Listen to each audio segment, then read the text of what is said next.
Hello everyone, welcome back to my channel. This is Harika. So as a part of series on queues, in the previous video we have seen what are queues and what is the mechanism of the queues, and also how to create the queues in the orchestrator and how to manage them. So in this video, I'm going to explain different ways that we can upload the items into the queue. One such way is using add queue item. So along with that, we will see the properties of this and also the different ways that this activity can support to add the items into the queue, and also how we can postpone the queue, how we can set the deadline for the queue, how we can prioritize the queue, and how we can set the unique reference for the queue. So these are the different topics that I'm going to talk about in this video. So let's get into this and see how we can do that. So first of all, I believe you have seen the previous videos and you have knowledge on how to create the queue in Orchestrator. So now already I have created this queue and it doesn't have any of the items now. So I would take this name of the queue with me, so that I would require later in this part. So now from the studio, I will be uploading the items into the queue in the orchestrator by using add queue item activity. So just drop that into the designer panel and just check out the properties that it has in the right side. So you can see we can set the deadline for this particular queue item. So you can just see the variable type it has is date time. So how you can do that? So just give date time dot now, that means today, and from till when you wanted to set the deadline. So let's suppose if you want this queue item to be executed within 2 hours or 5 hours once after it got added into the queue, then you can just say dot add.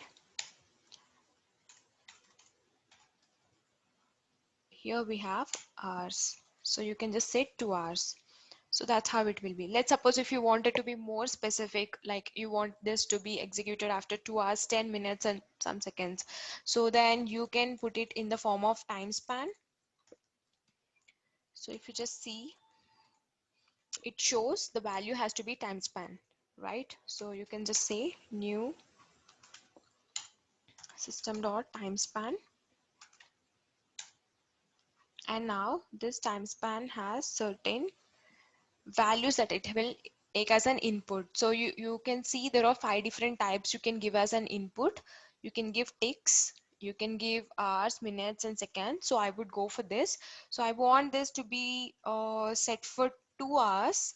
You should give it as an integer, and the minutes is, let's say, 10 minutes, and the seconds is 30 seconds.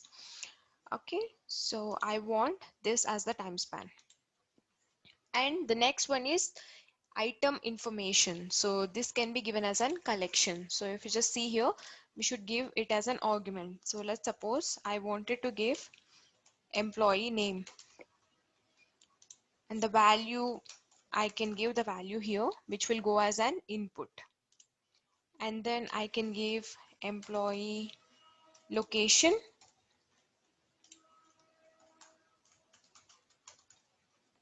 So like that I can give it as an input, let's say technology. I can provide.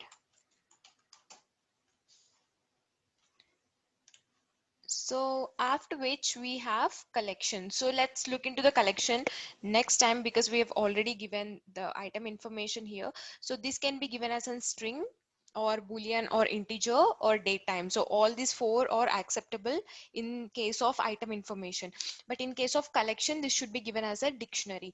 So let's first execute this and then I would show how we can give it as a dictionary.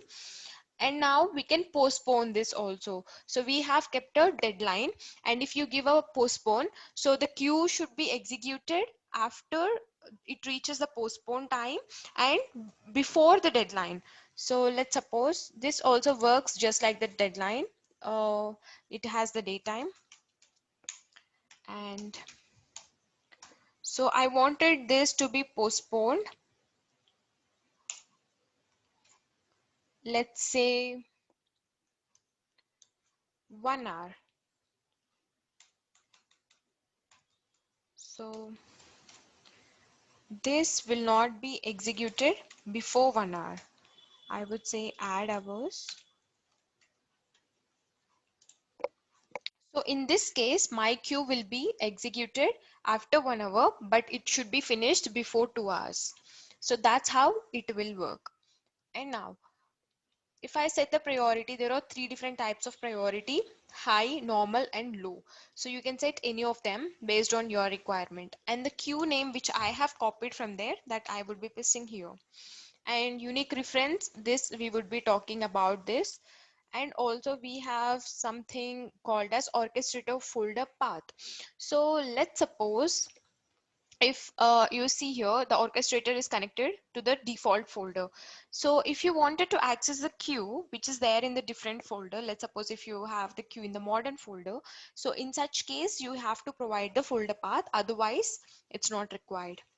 So let's see, debug this and see how this works. So let me just see if the queue item is added. You can just go into the view transactions and you can see here. So if you see, the status is new and there's no reference that we have set yet. So this is not defined and there is no revision because this is still in the new state, and the priority we have set it to normal. And if you just see here, the deadline is, this is a server time it has taken. So the queue is postponed to 6:04. So the queue will start only after 6:04, but it has to be finished before 7:15, right? So that's how we have set this time. And once after the queue is got executed, it would show at what time it has ended and what robot it has taken. If there is any application exception, you can assign this to a reviewer, and that exception would be shown here. So that's how it works. So now let's see what are the things we have left here before. So now we can give it as a collection. So let's see how we can take as a collection. So I'm just taking an assign activity and I would declare a queue dictionary, which is already there for me. I have declared. So if you see, this should be a dictionary of string and an object, which is there under system.collections.generic.dictionary. And now I am giving here, I have to declare a dictionary here, which is an in argument. So let's say dictionary of string object. So here I wanted to take it from,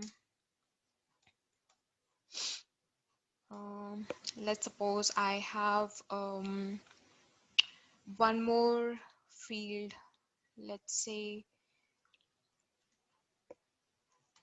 employee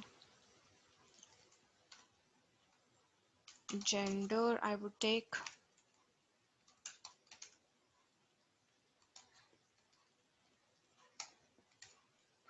So, and also I need one more, I wanted to take one more field.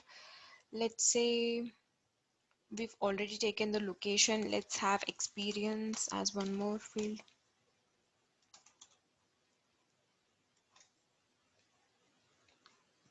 I think I am adding something extra here.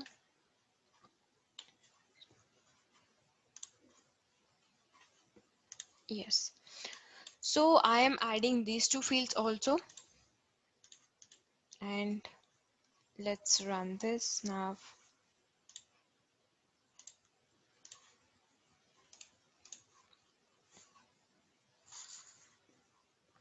We should get one more item into the queue. So if you see in the this as I've already mentioned in the previous video, that queue works on first in first out. So whatever adds, this is the first item and this is a new item that got added, so it has added above this item. So let's see, in the view details you can just observe the details which were entered before. So we have only 3 fields, right? And now if you just observe, we should have, along with the 3, okay, so it's not given. Okay, so we have to provide this dictionary name into our add queue. So let's execute this again and see.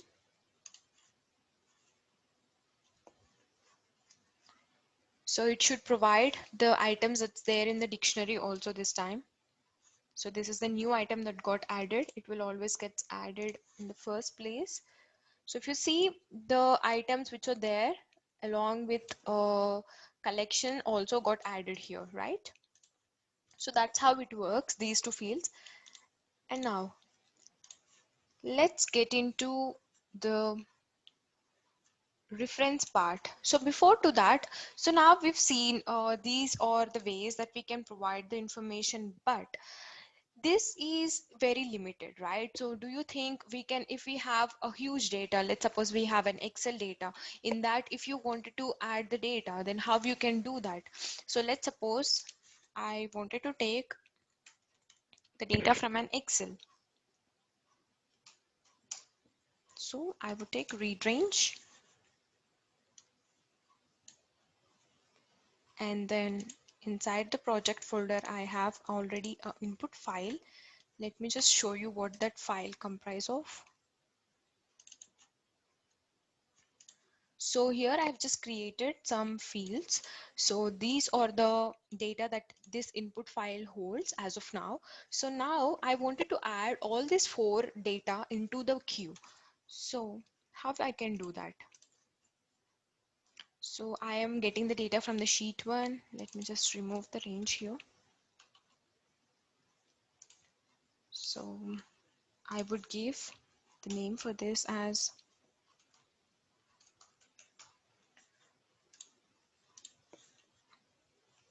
so I'm going to ignore this value,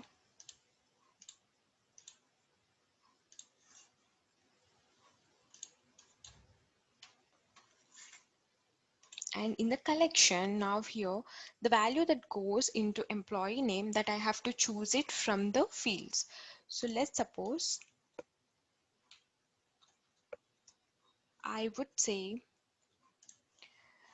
I wanted to give the data. Let's consider this is the one of the transaction that goes into the queue. Now I want to give this data into my queue. So as I am reading it from an Excel, I would add each value from that row into my queue every time whenever it iterates. So for that, I have to take for each row, as we have a data table here in place.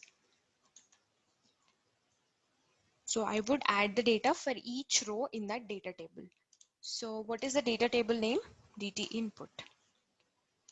So what I'm going to define here is I will take the value from that row and put it inside the queue. So let's suppose I wanted to take the row value of employee ID, and I would insert here.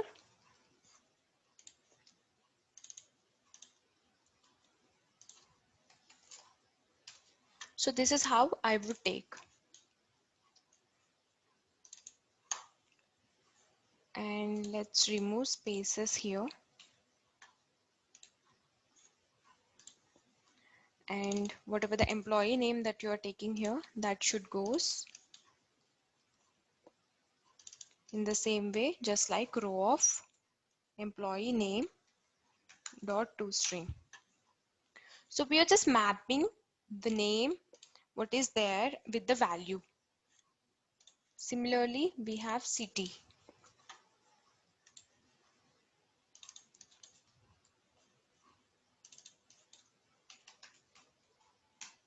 So whenever there's multiple information that you wanted to give, there's a huge data, then instead of going for dictionary or adding the values through any other source, going for Excel and adding the values through this way would serve the purpose.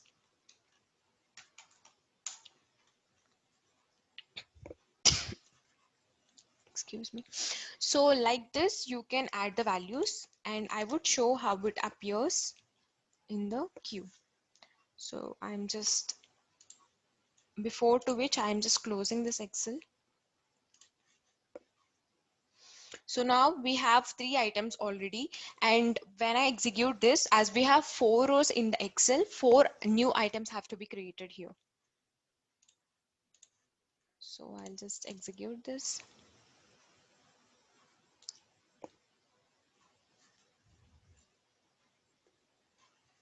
Let's check. So if you see, 4 items are created, and see what's the data of here. So if you see employee ID, employee name, city and technology for the first row, and this is the second row's data. In the same way, we have got third row as well as fourth row, right? So this is how we can add, and we've left with one property here, which is unique reference. So let's suppose if I am executing the same queue again, so there's a chance. In the previous video, we have discussed about the unique reference, right? So I have executed this queue once again, and you can see the same items got added into the queue, because this queue, if you just observe under the properties of the queue, there is no unique reference that is set. So if you set this unique reference, then whenever you add the queue, whenever you run the queue the next time, then it would not let the queue to add the same items into the queue again. So what I'm going to do here is, I'll just keep this queue here the same way, and I would add one more queue, which is unique queue, and I would set reference as unique reference, and I would keep auto retry the same way, and I would copy this queue name and give it here.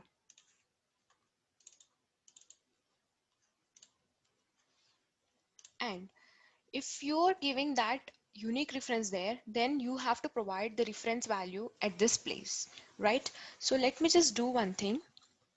I would execute this without giving the unique reference, and let's see what is the exception that it will throw.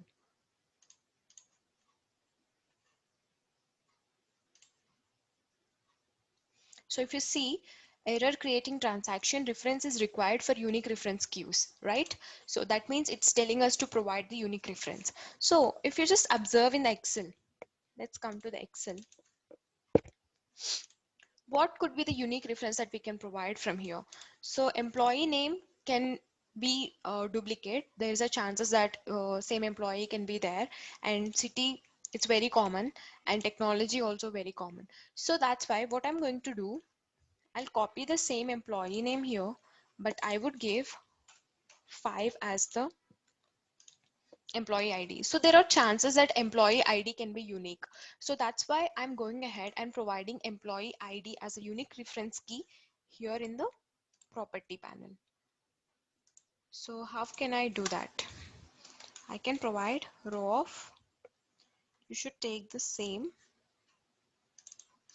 whatever row you're taking as an input.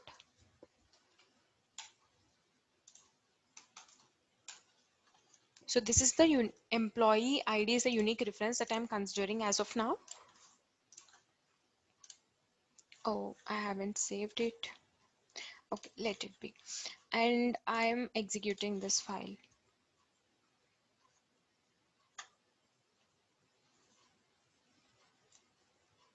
Okay, does not belong to the table.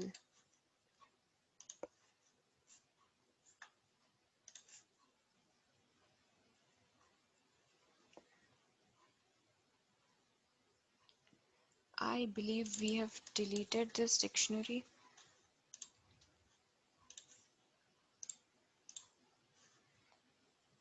Okay, here I have given the space.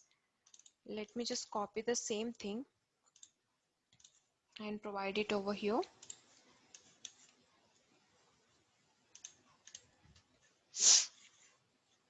And execute this.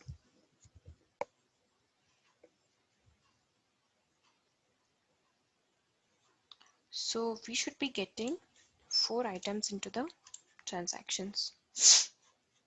So if you see, okay, I have saved the fifth item also. So if you see, we have five different items, and as I have set the unique reference, so all the unique reference will be shown here under the reference section. So that's the difference when you add the unique reference and you if you don't add the unique reference. And also now I would show one more thing. So now we have added all the items which are there in the Excel to the queue. And now let's suppose if I wanted to if I wanted to execute the same Excel again, so it's already there. The items are already there in the queue. So let's see what is the exception that it would throw if you are trying to add the same items again into the queue. So see, error creating transaction, duplicate reference. So this itself says it's a duplicate reference. So that's why it couldn't add that. So this is how we can eliminate the duplicate items adding into the queue by setting the unique reference. And we can also view the unique reference over here. We can see more details about it in the details tab.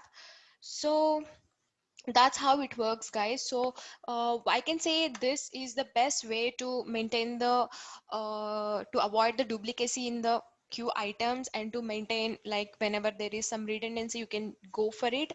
But also if there are more columns that are there, then you have to add it in the collection the way I just did here. Let's suppose there are 10 or 11 columns, then you definitely have to go and add everything and make sure that whatever the column names you have seen, the column name which I have given differently, so it has thrown up an error, right? So whatever the column name that's there in the Excel, you have to make sure that has to be same here.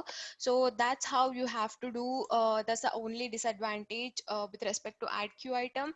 But if you have any, and also it will take longer time if you have so many rows in the Excel. Let's suppose if you have some 5,000 or 10,000 rows, it will take longer time when compared to other activities. So that's how it works. There are downsides and also advantages. You can choose it based on your requirement of the projects. So that's all it's about add queue item. And in the next video I would talk about bulk add queue item, and I would talk how it actually works and what are the advantages and the downsides of using that comparative with add queue item. So I hope you have understood. I hope this concept is clear for you. If you like the video, please go and share with your friends, and also don't forget to subscribe to my channel. Thank you so much for watching.